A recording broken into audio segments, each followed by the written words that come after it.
I remember when Five Nights at Freddy's Into the Pit came out, and I'm holding the game in my hands, and my wife is like, "What's the matter?" And I'm like, "I feel like crap." And she's like, "Why?" I'm like, "'Cause it's over. This was a major accomplishment that I wanted. I wanted one day to hold a game that I actually worked on. I did it, so it's over. So what's next?" Good morning, everybody. I am broadcasting from WKRB 90.3 FM at Kingsborough Community College. Guys, if you are interested in the radio club, joining the radio club, right? You want to get some real studio experience on what it's like to be on the radio, come to room U227 or go to wkrb.commons.gc.cuny.edu for more information. That's wkrb.commons.gc.cuny.edu. I want to introduce a very, very special guest. Special guest to me and to everybody around. He is an assistant professor of communication and performing arts. He's the current director of the journalism department. All right, moved up, I see, in the big leagues. He's also the chair of the CUNY Journalism Council. He's editor-in-chief of LegacyComics.com for all of your comic, sports, and gaming fixes. He's been published in the New York Times, the New York Daily, Complex, and other major outlets. He's a comic book publisher and an author, with his most concurrent series being The Minds Behind the Games. He's also a voice actor, his most recent undertaking being the most recent Five Nights at Freddy's Into the Pit. And I'm sure most proudly, husband and father. I want to welcome Mr. Professor Patrick Hickey Jr. Do we even have to do an interview now? You just did a great job of introducing me. So, I'm done. Thank you. Have a good one. Thank you, man. You gotta stay with me. You're awesome. You have to stay. It's been a long time. Yes, sir, it has. It's been a long time, and this is the perfect way for us to do our little reuniting. Yeah, man. On the record. Yeah, man. Yeah, man. When I first met Professor Hickey, he had just finished publishing his first book. That was your first. And I actually have that with me today. So, oh, wow. This was when you first ever published it. This is probably the first copy that you've ever had. So this is probably worth one at of them, least. Yeah, man. Hell yeah. That's a first edition. Yeah, and I still have... It's all dog-eared. I love it. That's the way it's supposed to be. I still have what you signed on this page for me. So wow. Crazy. Yeah, and it reads, from our first train ride, I knew you were a great dude with a plethora of potential. I knew it was just a matter of time until I buy one of your books. Thank you for all the support. Patrick, May 11th, 2018. Crazy. And now I work custodial. I meant it, though. No, I meant it. You were one of the best journalism students that I had then, and if I had to rank all of them, it's hard because they're like your children, but you always stood out. So I'm happy that you're back here, that you're finishing, that you're doing what you got to do. So, yeah, man. Well, we'll just wait until... It does. It doesn't feel like a large gap. I think that's how it is with old friends. 7 years. Woo. 7 years, man. That's insane. Yeah. So much has happened, I'm sure, in your life, and of course, and then you had your first voice acting role as well in The Padre, which I interviewed the alpha for that, and now you've got many. Yeah, probably like 20 or so games under my belt. Yeah, probably at this point, a dozen lead, and then 8 smaller roles. So yeah, you had WrestleQuest. You played WrestleQuest Randy, Macho Man, Randy 65 Savage. Voices in that game. Yeah. Yeah, and it was 3.5 years. So it's just if my wife ever hears me talk like Macho Man again, I may get divorced. Because it was just for 3.5 years. Ooh, yeah. And then when the game came out, I was streaming on the developer's Twitch, which is like a huge honor, you know? They just like gave me the keys to their Twitch, and they're just like once a week, like all through, like the game came out in August of 2023. So it was like, just pick a day in September, October, and November and just stick with it and stream for like 3 hours. And I'm like, okay. And they're like, no, but we want you to do the voice the whole time? The entire time. Oh my God. So I'm like, yeah, tonight we're playing WrestleQuest and I'm here. Yeah, I'm Patrick Hickey Jr. Yeah. And my wife is upstairs and you could just hear her. Like, I could hear her going from upstairs. And I would come upstairs and she's like, how did it go? And I couldn't even talk because it's like, for 3.5 hours, brother. Yeah, yeah. This game is awesome. Yeah. I'm like, oh my God. I couldn't wait for it to be. It was so much fun. I mean, we went to Tennessee, Boston, Seattle, DC, LA. I mean, we went all over the place promoting that game. I felt like I was part of like a band, you know, in the 70s, like just touring. And when it was over, it was like kind of bittersweet because I wanted the game. The game never got a physical release. It did super well, but it didn't get a physical release. I thought that was going to be the first game that I had a physical release for, and it turned out to be Five Nights at Freddy's Into the Pit. So, and it's just so funny because I work so hard on WrestleQuest. And then, like, I feel like the Five Nights at Freddy's stuff has been great, but Phone Guy is my regular voice, you know? Hello? Yeah. Hello? You know? It's so easy to do. So it's like if I'm at a con, I had 2 cons this weekend. And then I got another one December 6th. But like I was in Hudson Valley like 2 weeks ago. And the 16-year-old girl and her boyfriend walk over to me. And she's like, you're Phone Guy. And I'm like, hello? Hello? And she's like, oh my God. Like she was so. And I'm just like. Because the Padre. Is a very deep, dark voice. It's very gravelly, you know. And yeah. And to think. All that work, all that effort for hello? Hello? to be kind of known for that. Yeah. Yeah, no, I imagine that you wanted to. I mean, I'm sure you developed like a wide spectrum of voices since then, and that Sure. you wanted to like have out there in the airwaves, Yeah. and then it's more due to the title that you're a part of. Yeah. But I remember, but I think. Didn't the Padre get a physical release? No. No? No. I mean, it came out on everything. It came out on PS4, PS5, Switch, Xbox, Steam, Epic. Like it was, but it was digital. Okay. So I don't know. Maybe because I saw it like on the Switch, like a virtual eShop. Maybe that's why I thought there was a physical. That was a great experience. Like just to go on the eShop and then like every Halloween, it's like deeply discounted for like $1 or something. So I tell as many people that haven't played it yet, and like this Halloween, I got like 8 or 9 messages from people that are like, this game is awesome, and I'm like, for $1, it's fantastic, you know.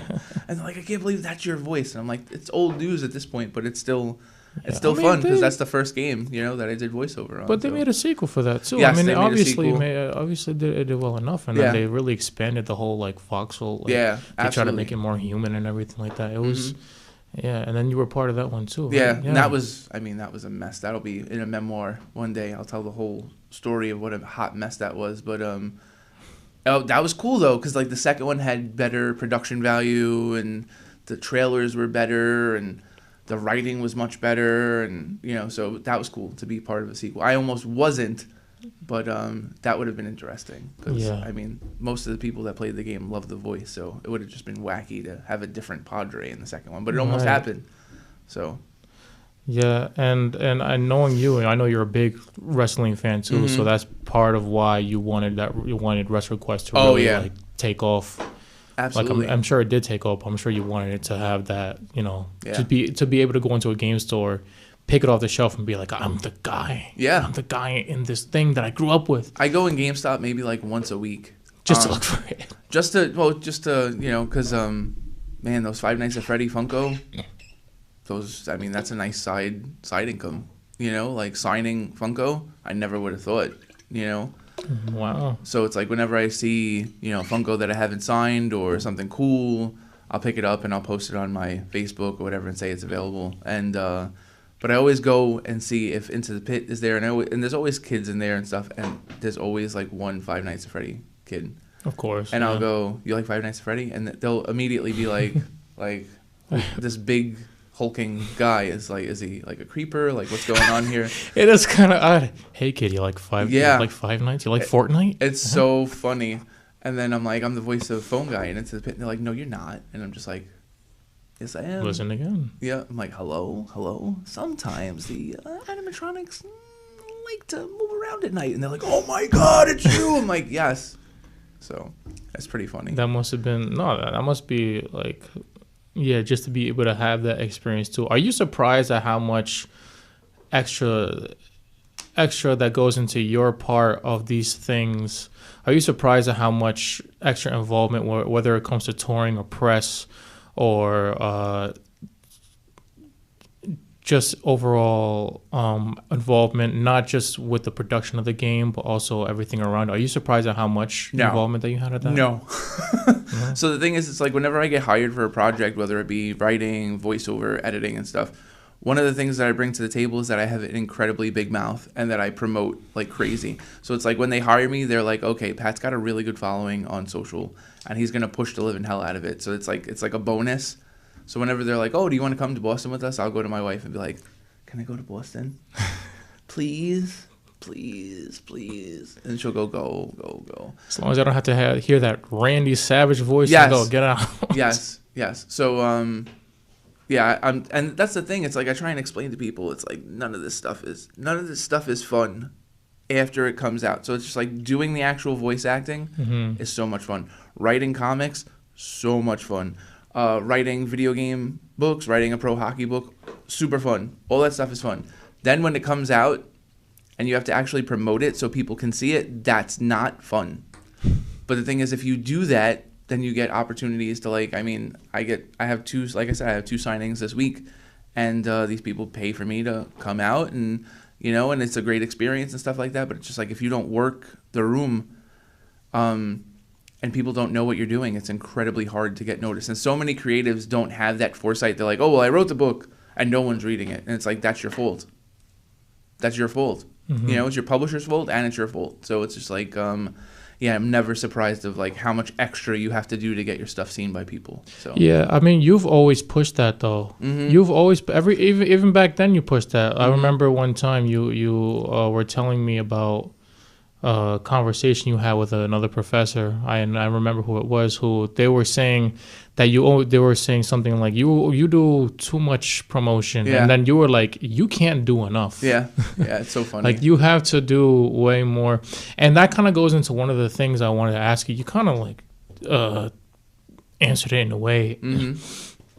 So, in an age where that grind, that constant stream of actions that all move to work towards a general theme of work, right, is sort of falling out of favor for distraction, or even or even that stream of work is negatively characterized nowadays. You're gonna get burnt out or something like that. So like, what is your advice to those select few who are willing to commit that volume of work, who would like to avoid burnout, and how large was the calf you sacrificed to have 30 hours a day, and the rest of us still have 24? So, okay. That's a loaded question. It's a great question. So we're going to unpack it a little bit.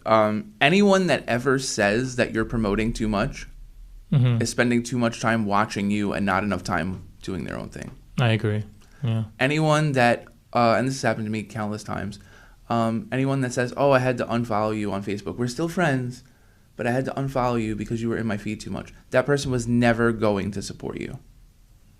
Bottom line. Because if somebody supports you, then they can't get enough of you.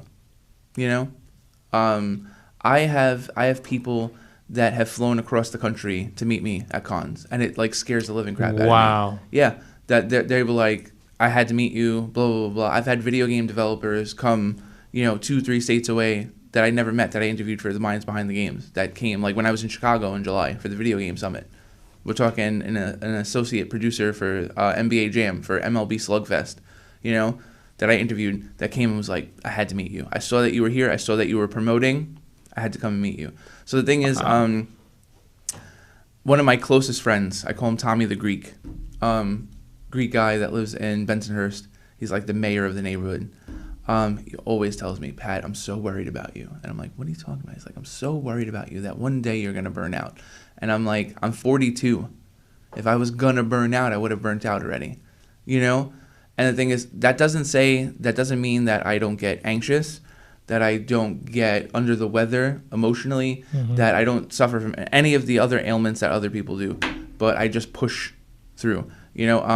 I mean, perfect example. My wife had her last cancer surgery on Tuesday, and I'm in work today, and I'm 2.5 hours early for work, and my aide called me at like 7:30, and she's like, oh, I just wanted to make sure that you were coming in. I'm like, I've been on campus for a half hour. And she goes, you're such a show-off.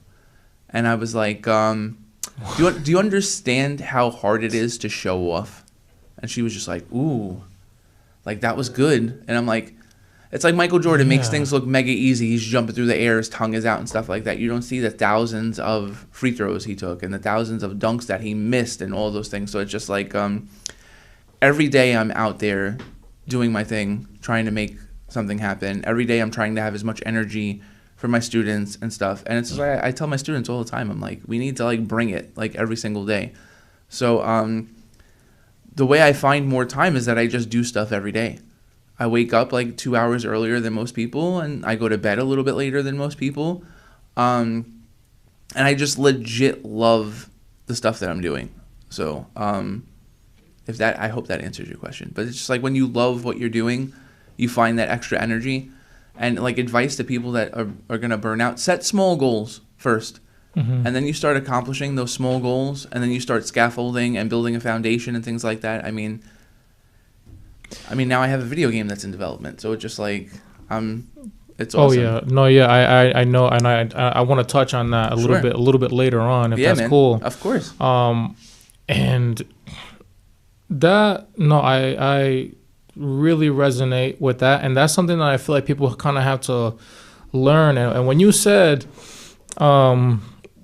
what that lady, whatever that other staff said, where they said you're showing off now. You're showing off now. Yeah, It's like not only is it difficult to show off because of the unseen practice that you do, but also we kind of live in an age where you're almost shamed a bit for quote showing off, like so people are more. I feel like I can't. It's only been 7 years.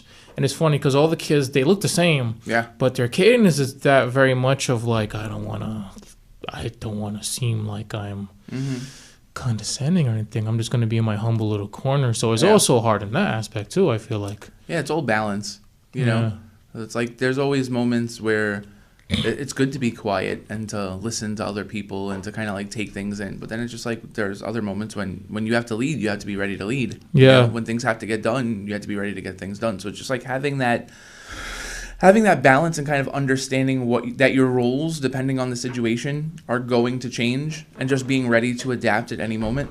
So that's kind of like what I try and do, you know. Well, that's good, man. That almost does kind of transition a bit into something else, because obviously it's not just since the past 7 years I've seen you, but you've been doing it for way longer than that. So, and then of course, you know, you have your family, and your priorities are going to change just due to that. And so many people, it's easy for them to kind of fall out of passion for their current endeavors, because it almost probably instinctively, it's like instinctively you just care more about what's going on with them. So my question, right, is what about becoming a parent changed the way you approach your current endeavors, and have your passions shifted quickly, or have they slowly morphed over time? I just realized when I had my first child, well, when my wife had her first child, I did not have the child. It's not that we were pregnant, it's she was pregnant. Yes, yes, sir. That's one of the reasons why I wrote the first book, The Minds Behind the Games, because I'm like, I don't know how much time I'm going to have after this child comes into this world, and I want to at least say that I wrote a book. You know, how do you teach journalism if you've never written? Right. You know, there are people that have done it, but I've written. By the time I wrote this book, I had written a ton of articles and things like that. But the book was a big deal. But then what ended up happening was so many people got back to me, and then I signed 2 book deals for 3 books each. It was crazy how it all happened. But I made my daughter a big part of the process. Okay. You know, like she's my biggest supporter. She's my biggest fan. And when we moved to Staten Island a couple of years ago, she was like really bored. And I was sitting in the dining room and I was writing a comic. And she's like, "Oh, you think I could write a comic?" And I'm like, "Sure." And last year we published her comic. She wrote a comic book. Wow. And she's got another one that's probably going to come out, I would say, like end of December, maybe January. But that's like our number 3 comic in the entire company. Oh, you got to send that to me. You know, yeah. It's called My Brother and the Ladybug. And she wrote it. You know, and so that's kind of like my way of kind of like injecting my passion into the rest of the family. So it's just like we're definitely this family of entrepreneurs. I see. You know, so it's just like nothing ever shifted. It was just like, okay, how do I instill these same values in my children? So this way, because my thing is I can't stop doing what I'm doing right now. Yeah. I can't. And there's so many people and they use children and marriage as an excuse. And I remember listening to stories from my dad. Oh, you know, before I met your mother or before I had you guys. And it's just like, no, that stuff. You don't have to give up yourself just because you have children. You just have to sleep less. You know, there are comics that I can look at in the Legacy Comics like library in our catalog that I'm like, I wrote this on my phone putting my son to bed, or I wrote this on the train going Christmas shopping, or I did this, and it's just like if you want something bad enough, you find a way. So to answer your question, it didn't change anything. It just made me. I was already good at time management. Right. So you had to be even better at time management. Man, that's so true, man. It kind of sounds like you use your profession as an integration to the family. You didn't just separate them. You use it as an association. You had that project with your daughter. Yep. And then it's like, oh, wow, now my love for this thing that I do is even greater because I associate it with the thing that I do with my family. And then and yeah, you know, you love it enough to where you don't make it an excuse to give that thing up. Like, oh, I could have become a great actor, but then I had to raise a family. It's like if you like something enough, you will be so obsessed that you're gonna find a way. And then, yeah, I'm really gonna take after that as much as I can. Yeah. It's so funny because it's like I was listening to an interview yesterday with Heath Bell, and he used to pitch for the Mets, and he pitched for the San Diego Padres. Very good pitcher. And he went on this long tirade of like, oh, when I was in high school, I didn't go out on dates and I didn't go to parties and I just played baseball and, you know, I gave up being a dad and da-da-da. And my whole thing is like, I've told you guys this before in class. Yeah. I'm 100% straight edge. I've never smoked. I've never drank. I was never a party guy, but I had fun.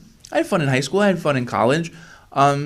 I still have friends and I still do things and stuff. I never feel like I had to give up anything. I just had to manage my time a little bit better. So it's just like, I mean, perfect example. I own over 5,000 video games.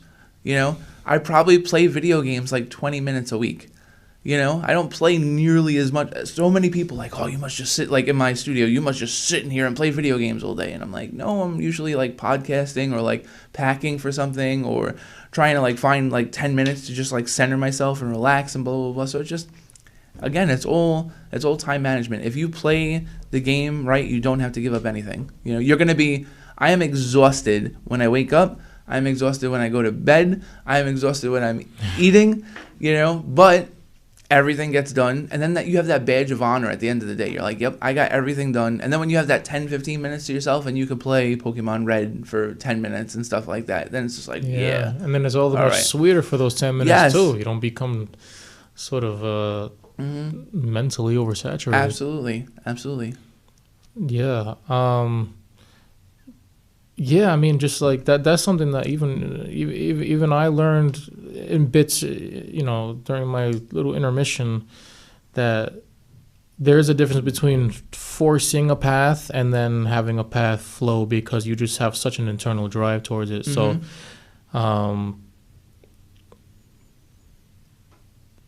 yeah, I like with me when I do my little competitions, it's like it's a brutal process in the body. Yeah. But there was still something mentally easier about it than going to school for something I didn't like. I took up a couple of majors I didn't like, and I was just miserable. I was completely miserable, and I didn't want to do it. But a lot of people were. But then people will ask me like, "How do you do those? I don't understand how you just restrict your diet and then you do all these things." And it's like it's because there's. Yeah, it's killing me, but there's something about it that's driving me, and it sounds like that's what this medium has always been for you, and that's why you've been in it for so long. And I really admire that, man. Thank you. That's always stuck with me, man. It really has. So I wanted to touch a little bit on your view of the medium today. And where you think it's going. So I always found that journalism, print media in particular, to be a tricky field to navigate due to a saturated market, less interest in reading, the tendency people have to read headlines over substance. And now we have the battle of our attention spans due to short form media and AI, which can potentially take a lot of writers' jobs. In your many professional years, what do you make of the future of journalism, and are you concerned at all? I'm not concerned. I just feel like it's adapting. And it's changing. The internet did the same thing to journalism. The internet made journalism more available to more people. It made fact-checking more important. So this is the thing. The situation we're in with AI. So last week in class, I had because we were talking about it. We're talking about AI music. And I'm not sure if you're familiar with, like, Super Black. No, they're like this AI band, and they cover a lot of like really like crazy stuff. I mean, they do like a rock ballad version of "All of Me" by John Legend, and they did a rock version of "Many Men" by 50 Cent. Yeah, I've seen. I didn't know that's what it was called, but I've seen those, and they're too good. They're great. They're fantastic. They're really good. So it's just music is changing. So it's like journalism is changing because of AI as well. So it's like I'm not sure if you knew about like what Sports Illustrated was doing. They were employing like AI to write like shorter stories, which is insane, but they weren't telling people that it was AI. So what happened was in class, I had a student pitch me a story, and he wanted to write a article about a video game store in Bensonhurst on 68th Street and 20th Avenue called Brooklyn Video Games. I love Brooklyn Video Games. I used to run tournaments there. I went there for a tournament once. It was nice, yeah. And what happened was I know Esteban Sosa, the owner, very well, and he pushes his stuff on social media big time. He's gotten a lot of people to write articles about them. They have an online presence, so I'm like, this is perfect. And the student was like, what are you talking about? I'm like, okay. So I have ChatGPT, and I'm like, okay. Write a 800-word article about Brooklyn Video Games and its impact on Bensonhurst. And it's like, 8 seconds later. So then I'm like, okay, Chris, read your lead. He reads his lead, and he's just like, I'm like, okay. So then I got my ChatGPT open, and I'm like, nestled in the heart of Bensonhurst, and it's like almost word for word what he wrote. And he's just like, I didn't use AI, I swear. And I'm like, I know you didn't. And he's just like, how do you know that I didn't? And I was just like, because you're 19 and your writing doesn't have a soul yet. You're still trying to find your style. You're still trying to find your vogue, your vibe and stuff like that. And I try and make them laugh. I try and use their vocabulary and stuff. It's not your vocabulary, but it's their vocabulary. I'm like, you got no riz yet. You got no drip. Thank you for not associating. No, I know that's not you. Thank you. But I was like, so they're like, but one of the kids is like, oh, well, if AI writes this, why do I even have to write an article? And I was like, no. So now this is like the baseline, borderline, bottom standard. So if AI can turn this out in 8 seconds, now your job is to give me something better that has value, Yeah. And he was just like, yeah. He was like, okay. And he ended up turning in a better article. So the thing is, it's just like a lot of people don't demand a high standard with so many things that they do. And those are the people that are going to turn to AI to make their shopping list and to do this and to do that. But it's just like, I feel like as journalists, our goal is to impact people that seek us out. So the thing is, like, can you go to, any like bargain bin basement news site and read a whole bunch of AI stuff that may or may not be correct? Sure. And I'm finding a ton of people, especially older people in their 60s and 70s, cannot tell the difference between AI writing and journalism, which is scary. But younger people, they kind of get it because they use ChatGPT so much that they're like, yeah, this doesn't sound like a human being wrote it. But the thing is, it's just like ChatGPT writes like the way a 19 or a 20-year-old would write. Using transitions in the wrong places and then just not having clear voice. Yeah. Right. So it doesn't scare me. It just means that the standard has to be raised. And it's the same thing that happened with the internet, because now all of a sudden what happened with the internet in the mid 90s was now you have so many more people writing. So now you're in this big fog of content. So how do you make yourself stand out? Right. You got to be better. So it's just like indie games did the same exact thing in the mid 2000s when you had games like Braid and all these like great games come out that were made on shoestring budgets that were selling millions of copies. And you have these AAA game companies that are like, how did they do that? And they're popping bigger. They're bigger than ever now. Yeah. Indies, Yeah. So, it's just an adaptation. Life is a series. It's like Billy Joel once sang, life is a series of hellos and goodbyes. And I'm afraid it's time for goodbye again. So what's going to happen is you're going to get comfortable. You're going to be really good at what you're doing. Everything's going to be perfect. And then a new program is going to come out. And it's just like, it's a perfect example with radio. It's like Avid. Everyone's using Avid. And then it's just like, oh, Premiere, Final Cut Pro, blah, blah, and then these new programs come out. And it's just like, but wait, I was really good at Avid. And it's like, yeah, but do you want to keep your job? Do you want to continue to get better? Then you learn the new program.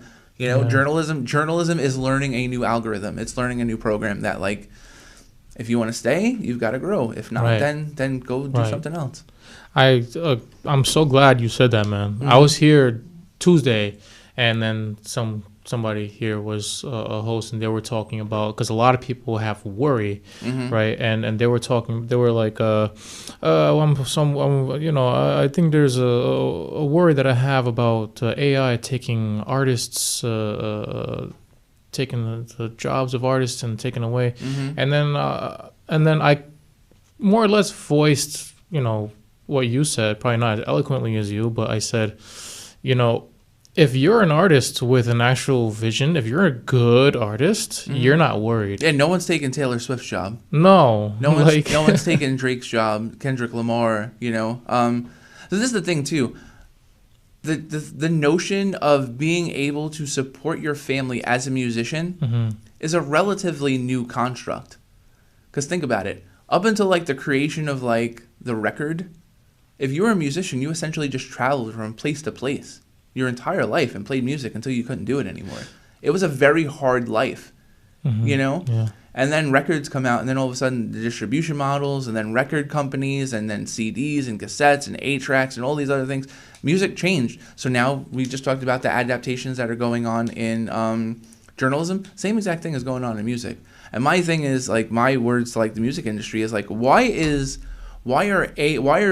are people that are coding AI coming up with better ideas for songs? Like, I'm hearing like soul versions of like Linkin Park and going, whoa. Wow. Yeah. Or a folk version of like the Fugees. And I'm like, how come there isn't a musician somewhere in a basement saying, I'm going to cover the Fugees and I'm going to do it in a completely different way?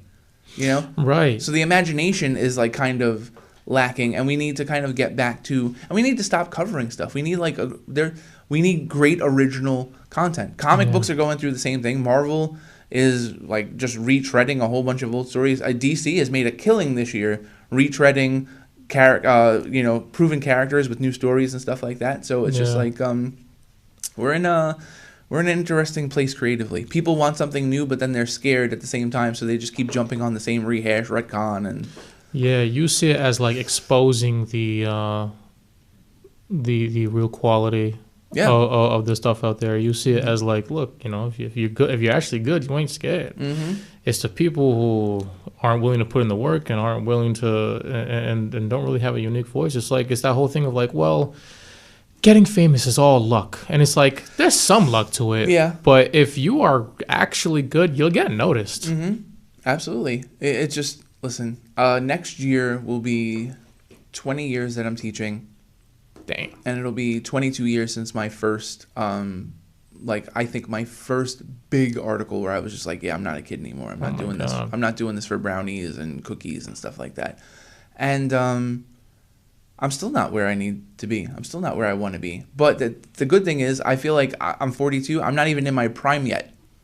I believe it. And that's the great thing about writing. Yeah. You know, I used to joke around when I was a lot heavier with my wife that I would be like, all I need to do is be able to get through the door. Well, you know, at one point I was like, 415 pounds. And I was just like, I have to just be able to get through the door and speak because my brain works. As long as my brain works, then I'm good. And then you just say to yourself, after you drop the weight, you're just like, oh my God, it's so much easier now that I'm not carrying around that much weight. But it's the truth. Like if you take good care of your mental health and you just see that vision and like what you want to do, you'll be fine. So many people spend so much time complaining and whining and venting and just like, I'm this, I'm that. And it's just like, well, you're too busy being this that you're not concentrating on what you could be. And it's hard. You know, we live in a time where it's a very dangerous time because people love to make excuses more than ever. Oh my God. You know, you don't even know the half of it. Oh, I do. I see it every I know day. you do, but yeah.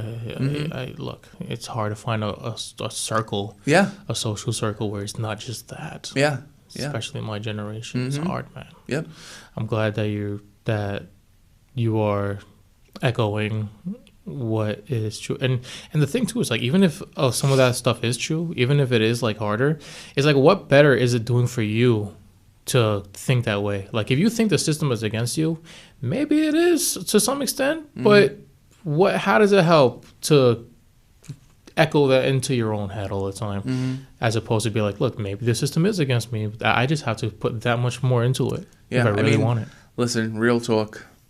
I never would have thought that, and I doubt anyone that I went to high school would have thought that I would have became a college professor and an author and a voice actor and stuff like that. But it's like at the end of the day, I'm still hustling to like pay rent and to feed my kids. And it's just like if I don't do all of these things, then they go without. Right. And they will never go without, you know. And I do feel like, I mean, I don't want to talk about politics or anything like that, but like the system is broken because there's no reason why someone with a master's degree that's a full-time college professor has to do as much work as I do to try and get what I need to get for my kids. You know, I'm not greedy, I'm not selfish. It's especially in New York, it's extremely difficult right now, and I get it where our students are at and where young people are at, where they're like, I'm in my 30s and I'm like living with a roommate and I'm paying $2,000 for a room and blah. I get it, it's broken, it's wrong, but the thing is, like, if you still find the time and find the effort to do the things that you need to do, you can still find purpose, you know. So if I spend more than like 2 minutes a day just going, oh my God, this sucks, then that's too much. You know, after that I'm just like, okay, what needs to get done? How do we get it done? Where do we get to where we need to be? Because, you know, I was just having a conversation before I came on the show with another professor, and they were just complaining about like here, you know, just, oh, I gotta be at work today, oh, this person, that person. I'm like, shh.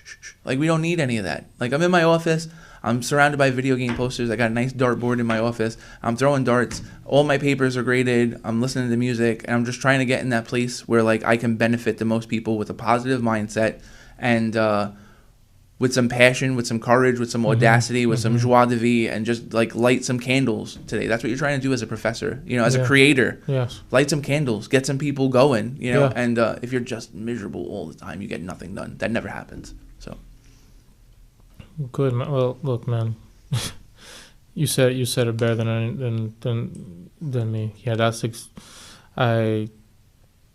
I really concur with that 100%. And I remember you told me a long time ago about a certain thing that happened in your life. I won't personally get into it because it's your business to tell. But you told me about a certain tragedy that happened in your life, and that you were basically, and then that same day, you had to interview a big name. I forget exactly who. Forgive me, but you had to write a few articles, and I think you had to teach that day or something. Yeah. I think it actually just happened too, like that week. Yeah. And then you still showed up, like not just that week, but that day, and that is what it takes. And I see that through your work, and I see that up until this point, you have to have that. Just tenacity to not push it down, but also but almost use it as like, you know what, I'm not gonna let this get me down. Yeah, you know, absolutely. I mean, like today, I felt terrible coming into work. You know, my wife just had her last cancer surgery 2 days ago, but I was like, my sister-in-law is over the house. She's helping me. She's doing a great job. It's her job to take the kids to school today. I'm gonna pick them up. But it's like, if I don't do what I need to do as the head of the household, then they don't eat.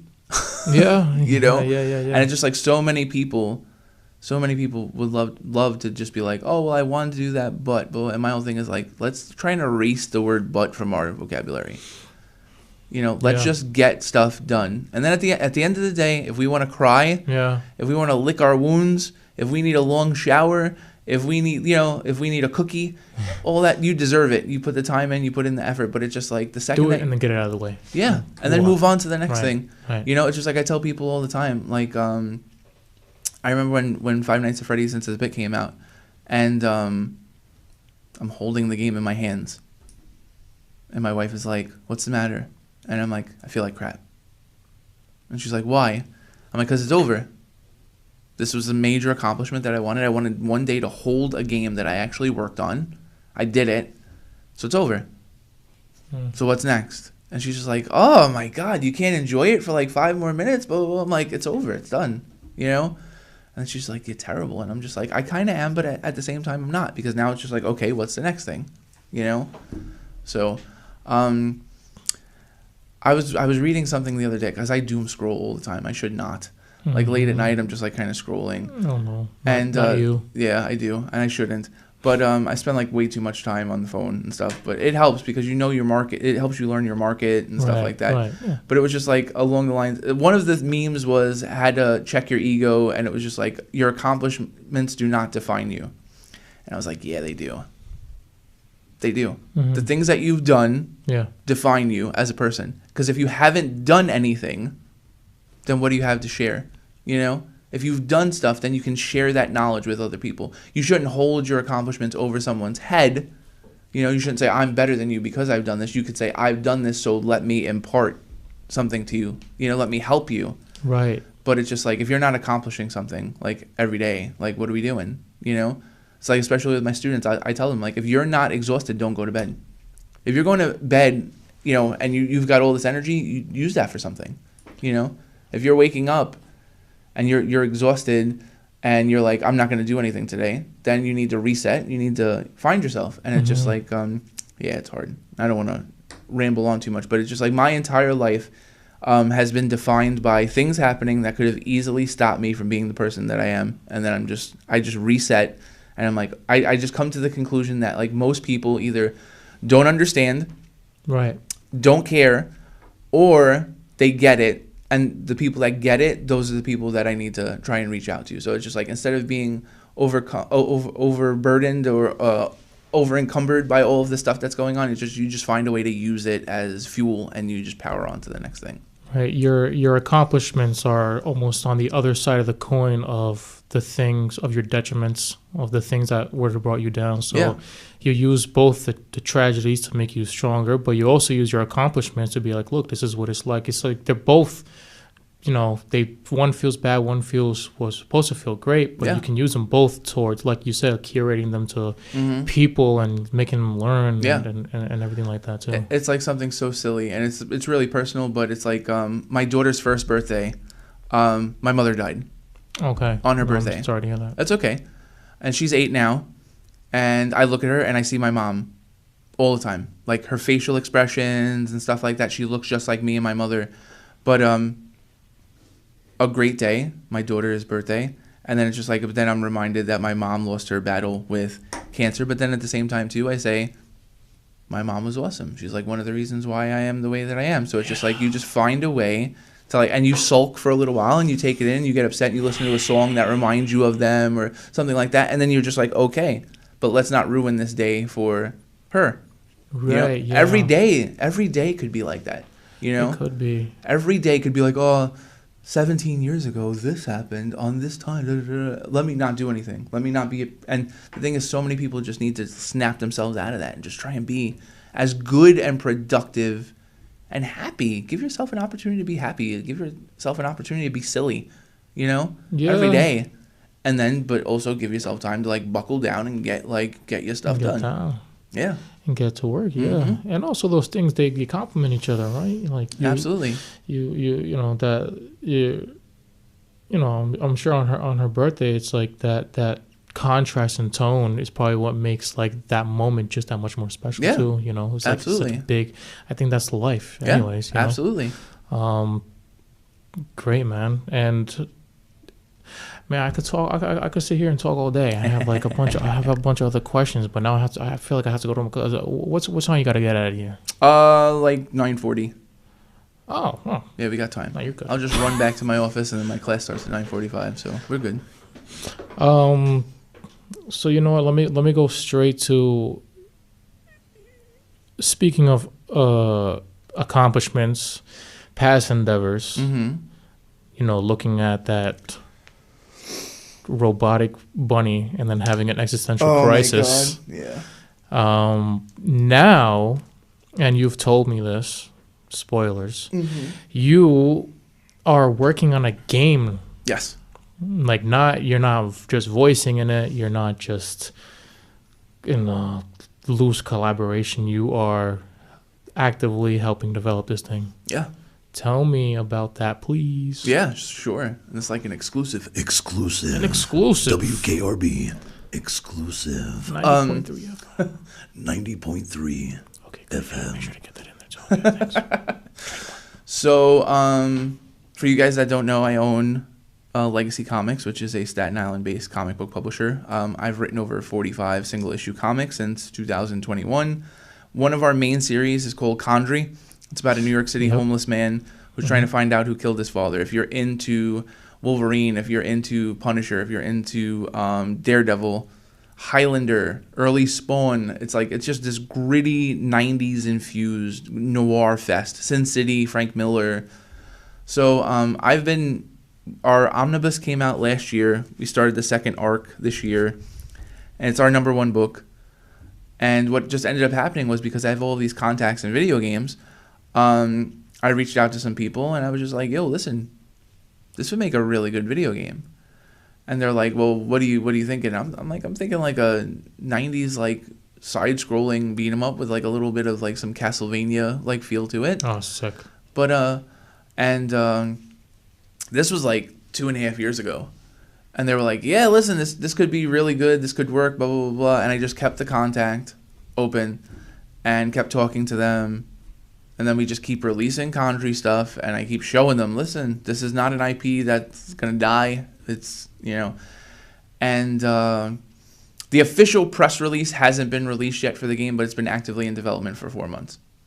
So I can't tell you the publisher and stuff like that, but I will tell you that you will be able to buy this game in GameStop physically.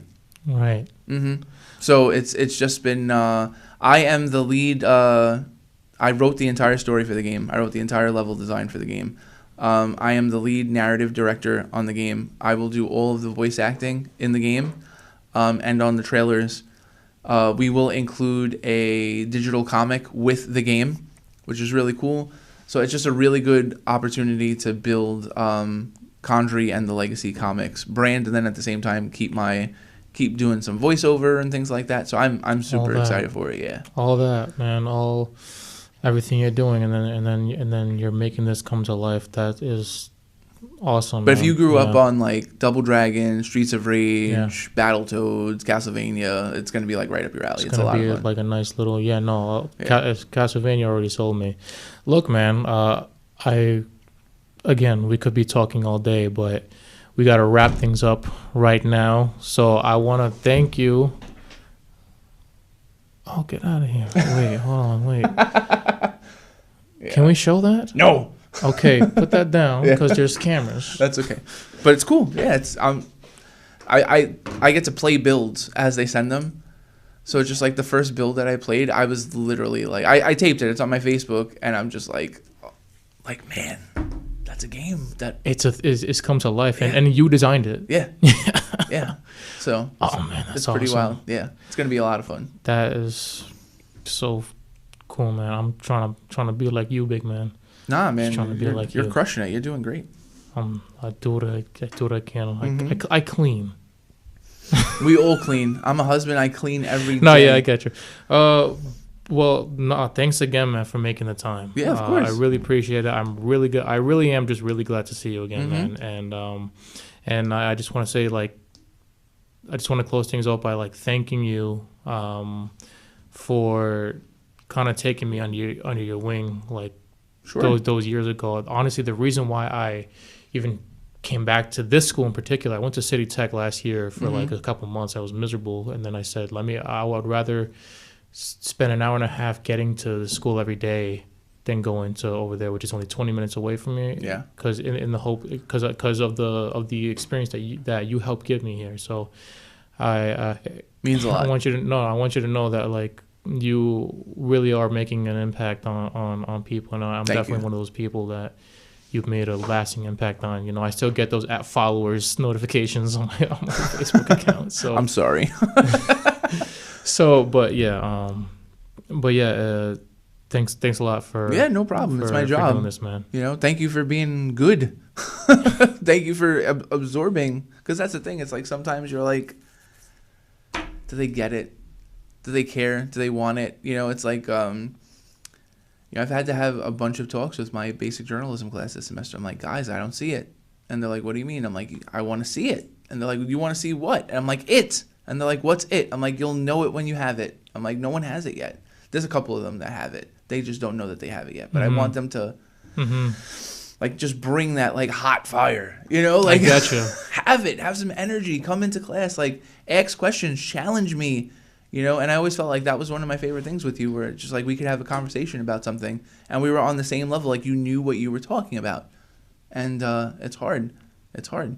But well, look, man. Well, just know that I mean, I'm sure many, but I'm just one of many examples that sit in front of you and can let you know that, yeah, we can feel your care and what you do. Thank you. It means a lot. I mean, that's my goal at the end of the day. You know, just to make an impact with you guys. So all right. So thanks again, man, for coming. Yeah. And we're just gonna wrap things up. WKRB 90.3 FM. You want to take it home, Mr. Savage, for your wife to listen to one more time? Oh, yeah. Can you dig it? WKRB 90.3, lighting the candle, classic rock or whatever genre it is that you listen to. Oh, yeah. That's actually really good. I try. All right. Have fun on the couch tonight, and I'll see you later, man. Take care. Take care, man.